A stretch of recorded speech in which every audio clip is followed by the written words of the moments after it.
Perkenalkan, nama saya Iza Nurjana dengan NIM 22-2020-1140. Perkenalkan, nama saya Cindy dengan NIM 22-30-20-1157. Perkenalkan, nama saya Rema Aulia dengan NIM 22-30-20-1156. Perkenalkan, nama saya Elsa Francisca dengan NIM 22-30-20-1168. Perkenalkan, nama saya Dea Azhara Putri dengan NIM 22-30-20-1146. Saya Eken Abdul Hani dengan NIM 22-30-20-1165. Baiklah, di sini saya akan menjelaskan tentang agama Hindu. Seperti yang kita lihat, Hindu sebagai agama resmi yang diakui oleh Indonesia memiliki tempat ibadah yang dikenal sebagai pura. Sebagai tempat beribadah, pura juga bisa dijadikan sebagai tempat pendidikan moral yang berbakti kepada Tuhannya dan tempat mendidik keterampilan. Indonesia sendiri memiliki beberapa pura bersejarah yang cukup terkenal di Bali, yakni Pura Basakih, Pura Uluwatu, Pura Luhur Tanah Lot, Pura Tanah Ayun, Pura Gua Lawah, Pura Ulun Danu Beratan, Pura Lempuyang, dan Pura Wuku Klotok. Kitab suci agama Hindu adalah Weda. Kitab suci agama Hindu adalah Weda. Agama Hindu juga merupakan agama tertua di Indonesia dan juga di dunia yang berasal dari India. Umat Hindu melaksanakan persembahyangannya memuja Hyang Widi Wasa dan segala prabhawanya dan Atma Siddha Dewata yang disebut juga roh suci leluhur di pura. 5 dasar kepercayaan umat Hindu adalah percaya adanya Brahman, Atma, Karma Phala, Punarbawa, dan Moksa. Baiklah, itu tadi penjelasan dari agama Hindu yang akan dilanjutkan oleh penjelasan Kristen Protestan. Oke, saya Dea Azhara Putri. Di sini saya akan menjelaskan agama Kristen Protestan. Jadi, agama Kristen Protestan adalah satu aliran Kristen yang berasal dari gerakan reformasi Protestan pada abad ke-16.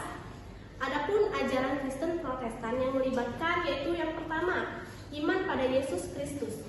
Kristen Protestan meyakini bahwa iman pada Yesus Kristus sebagai juru selamat adalah kunci untuk keselamatan. Yang kedua yaitu otoritas Alkitab. Mereka menekankan pentingnya Alkitab sebagai panduan utama dalam iman dan praktik keagamaan. Alkitab terdiri dari Perjanjian Lama dan Perjanjian Baru. Yang ketiga yaitu penginjilan dan keselamatan oleh anugerah. Ajaran Kristen Protestan sering menekankan pentingnya penginjilan, yaitu menyampaikan pesan kepercayaan Kristen kepada orang lain. Mereka juga mengajarkan bahwa keselamatan diperoleh melalui anugerah Tuhan dan iman, bukan karena perbuatan manusia semata. Yang keempat yaitu ada ibadah dan sakramen. Ibadah Kristen Protestan mencakup doa, pujian, khotbah, dan sakramen. Beberapa kelompok Protestan mengakui 2 sakramen yaitu baptisan dan perjamuan kudus. Sementara yang lain mungkin mengakui lebih banyak lagi. Dan yang terakhir yaitu kebebasan beragama. Banyak aliran Kristen Protestan menekankan kebebasan beragama dan keyakinan pribadi. Setiap individu memiliki tanggung jawab pribadi terhadap iman dan hubungan dengan Tuhan. Aliran Kristen Protestan memiliki berbagai denominasi dengan perbedaan dalam tata ibadah, tafsiran, teologis, dan praktik keagamaan. Beberapa denominasi besar termasuk Lutheran, Metodis, Presbyterian, dan Baptis. Jadi itulah penjelasan dari agama Kristen Protestan. Oke, selanjutnya akan dilanjutkan oleh Saudari Elza yang akan membahas tentang agama Konghucu. Baiklah, saya Elsa Francisca.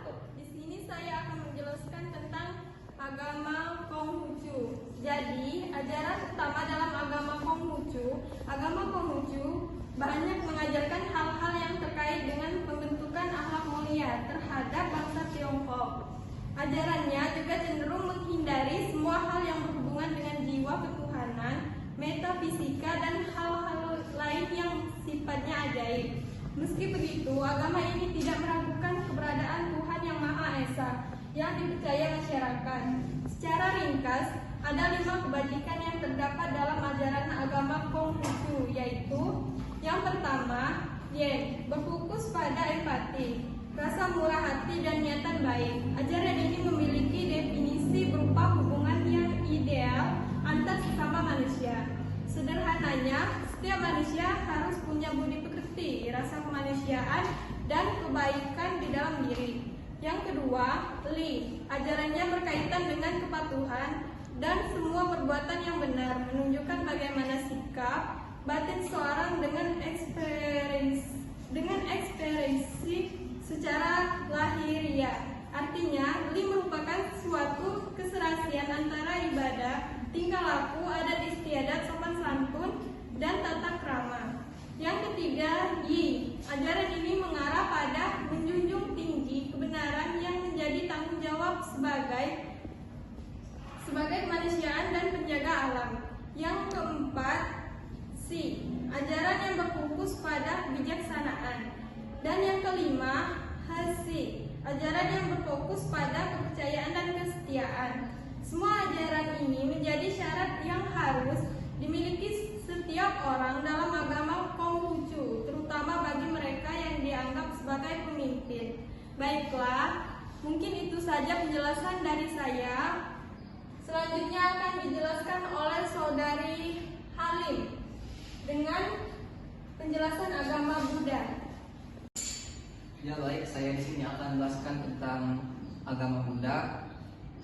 Agama Buddha adalah salah satu agama tertua yang ada di dunia, memiliki tempat ibadah yang bernama Vihara, yaitu ibadah tempat beribadahnya umat Buddha. Vihara ini berasal dari Pali India yang bersifat sangat kuno, yang berarti tempat tinggal ataupun melakukan puja bakti.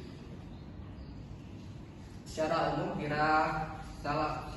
Vihara yaitu sebagai tempat beribadah para umat Buddha dan juga sebagai tempat untuk melakukan ibadah-ibadah lainnya. Gaya arsitektur dari vihara ini mengikuti dengan kearifan Tiongkok dan juga berbaur kepada kearifan lokal. Selain berfungsi sebagai pusat beragaman dan juga pusat ibadah, vihara juga sebagai pusat pendidikan, pusat pengembangan budaya dan juga pusat pengembangan sosial kemasyarakatan. Di antara vihara-vihara yang ada di Indonesia dan juga di dunia, di antaranya adalah Vihara Talang, Vihara Avalokitesvara, dan juga Vihara Hokteng Chengsi. Ya baik, itulah penjelasan saya tentang agama Buddha dan juga vihara dari segi sejarahnya, dari segi arsitekturnya dan juga dari segi fungsinya. Baik, selanjutnya akan dijelaskan tentang agama Islam, yaitu tempat ibadah yaitu masjid, oleh Saudari Rema. Baik, di sini saya Rema Ulia akan menjelaskan mengenai agama Islam.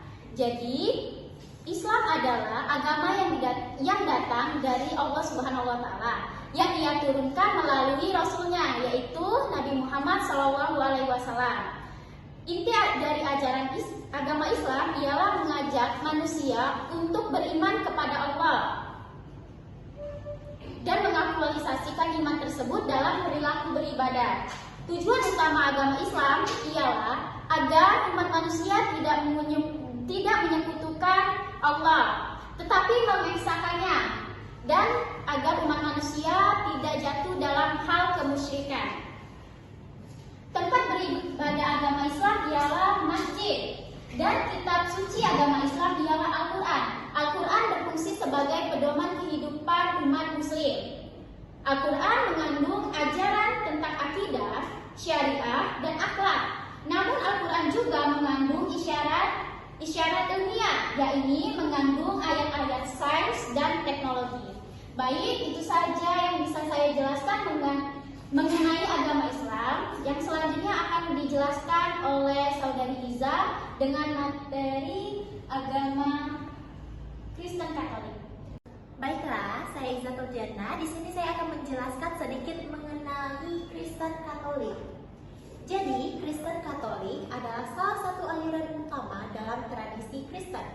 Gereja Katolik mengakui otoritas paus sebagai pemimpin tertinggi gereja dan menghargai tradisi gereja sebagai panduan tambahan selain Alkitab. Gereja Katolik mengakui tujuan sakramen termasuk baptisan, konfirmasi, dan perjamuan kudus. Liturgi Katolik sangat terstruktur dan melibatkan ritual-ritual yang telah ditentukan. Penghormatan khusus diberikan kepada Maria, Ibu Yesus, dan berbagai orang kudus. Doa kepada mereka dianggap sebagai bagian dari praktis spiritual. Gereja Katolik mengajarkan praktik pengakuan dosa kepada imam sebagai sarana untuk memperoleh pengampunan dosa.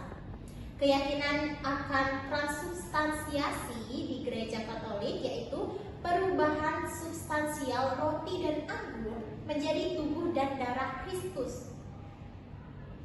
Gereja Katolik aktif dalam pendidikan dan pelayanan sosial. Mereka mengelola banyak sekolah, rumah sakit, dan lembaga amal di seluruh dunia.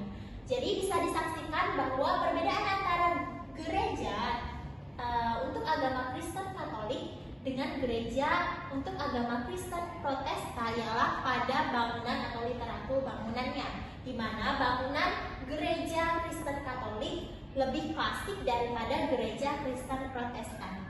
Baiklah, cukup sekian penjelasan agama Kristen Katolik dari saya. Baiklah, tadi kita telah mendengarkan penjelasan secara singkat mengenai macam-macam agama di Indonesia. Selanjutnya ialah contoh toleransi beragama dalam kehidupan sehari-hari. Ini adalah contoh toleransi beragama. Indonesia memiliki keberagaman dalam masyarakatnya, termasuk keberagaman beragama. Namun, keberagaman tersebut tidaklah memecah Indonesia. Sebaliknya, karena perbedaan tersebut membuat Indonesia bersatu dalam kekayaan yang beragam.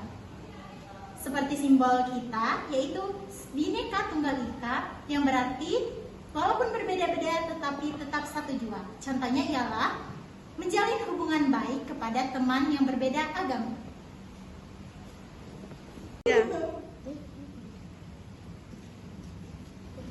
Sebagai masyarakat Indonesia, kita harus menjunjung tinggi toleransi.